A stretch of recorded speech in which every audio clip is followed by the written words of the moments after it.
Yeah, that's right. We have some empty jar shenanigans for you. Absolutely pure garbage, and Spoon and the Magistus friends, and so much more.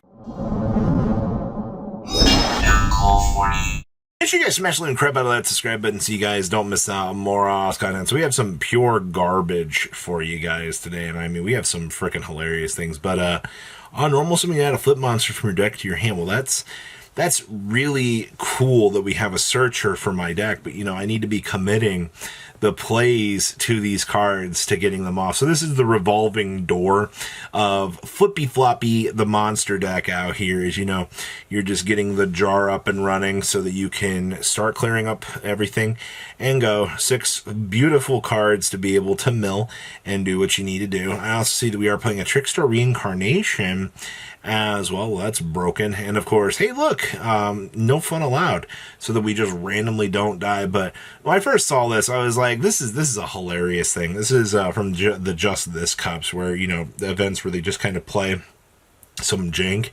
Yeah, this is some jank. Also, the fact you can exchange your opponent in this deck is hilarious. All right, hey, pure garbage, actually. So this actually is a callback, man.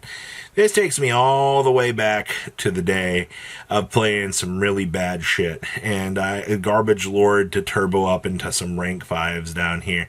I see that they have all the classics present down here, but we're also playing the, what is it, the Primitive Butterfly. If you control no monsters, special summon this card from your hand. Well, that's really good. Then you increase the level of all insect monsters you currently control by 1, but hey, rank 5 turbo is back. This is freaking hilarious. Also see that we have the star drawing in here as well for the old draw power. We're also playing the jelly cannon. Oh man, this is nostalgic just to be able to go through here and see, you know, I always loved the idea of playing a rank 5 deck back in the day. This was so cool, but we just never got the chance to do anything too incredibly special with this. So star drawing was definitely one of the cool options. All right, next up here, we have our Magistus good stuff, and we've been seeing a lot of these builds showing up because Borreload Savage Dragon kind of allows for some stupid stuff because it also allows you to effectively cheat out Chorozo here. Chorobozo, actually, to do its thing. And then, of course, I see that Endymion of the Crescent Moon has been making some waves. And, of course, this deck actually has synergy with the Golden Allure Queen support, which I did not expect to see.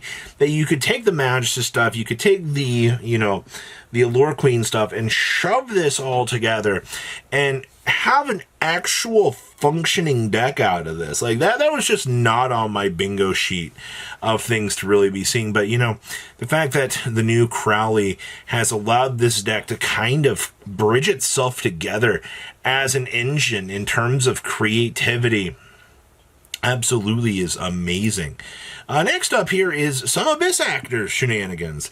Now, we've seen the TCG every once in a while. We'll try to come up with some relatively funny Abyss Actor deck every once in a while.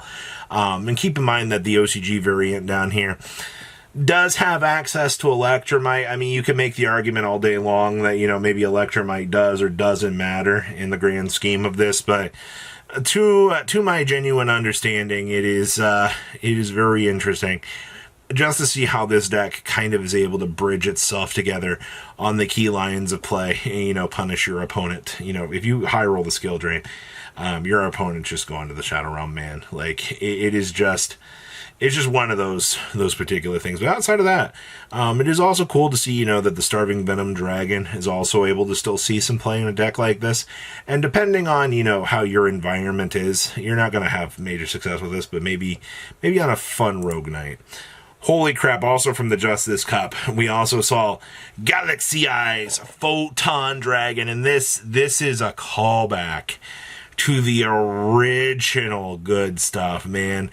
I remember if this deck had been actually legal back in the day, you might have been able to do something with it and actually have some fun. Also, maximizing on the triple poly in here, because getting into the Twin Photon Lizard here, I think actually does kind of matter a little bit.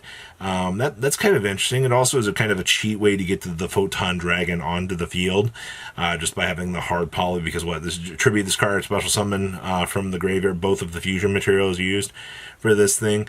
Yeah, this card definitely shows its age in terms of its design, but you know, it's also really cool. We're also playing the Photon change in here, and of course, 2 of the Eternal Bond, but hey, I'm telling you, man, the Just This Cup is always going to be one of my favorite things to see. Okay.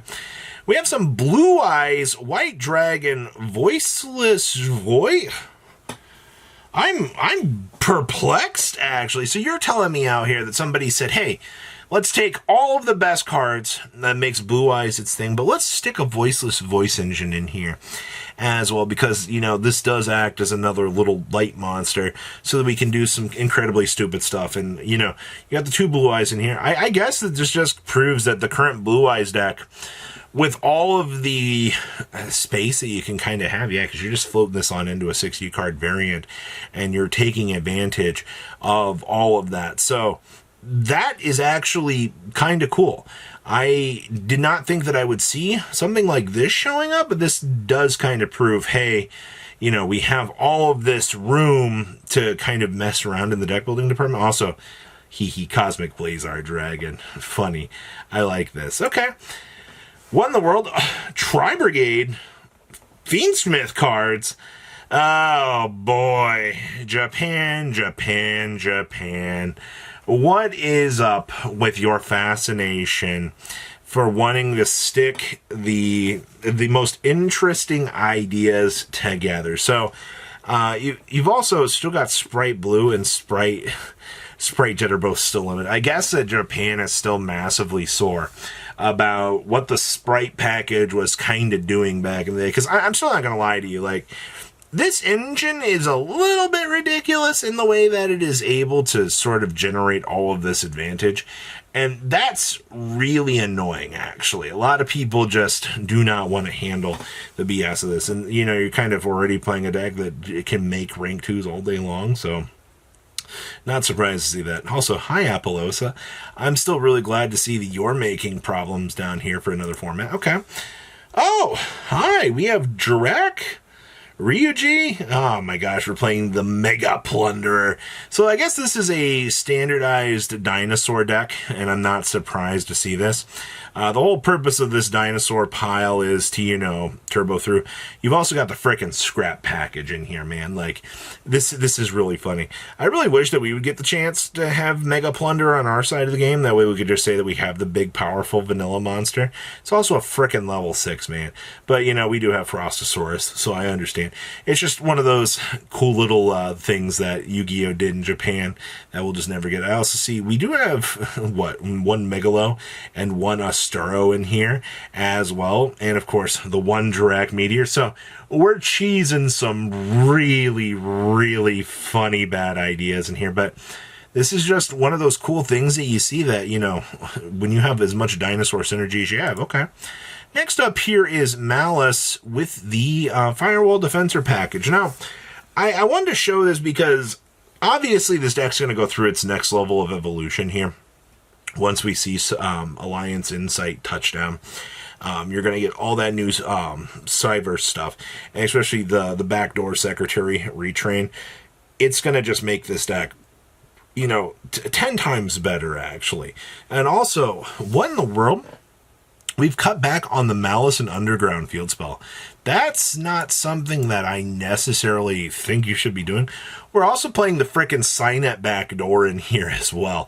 So, I mean, hey man, if this actually works for you, and you are getting the searchability off of this, that the card is supposed to be giving, also remain decking the red reboot, you know, I knew that somebody out here was going to be massively toxic, but that's actually hilarious. And then, of course, we have some, hello, Poseidon friends. I see General Ryo down here, which means, yes, we are playing the Lancia. I'm not all that surprised to see that. Because typically, you know, you going to be bringing this guy out. You're going to be floodgating your opponent. Your opponent's going to be looking at you, just upset. And there are the Undines. We started to see a lot more Undine play as of late with this deck. And I actually think that this is probably the right way to go with it now.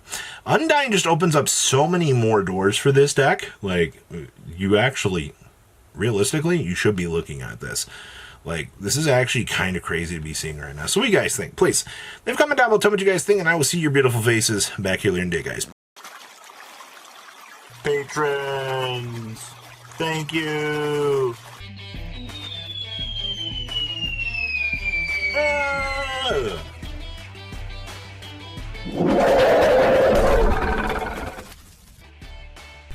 Thank you so much for watching. Check out these other videos.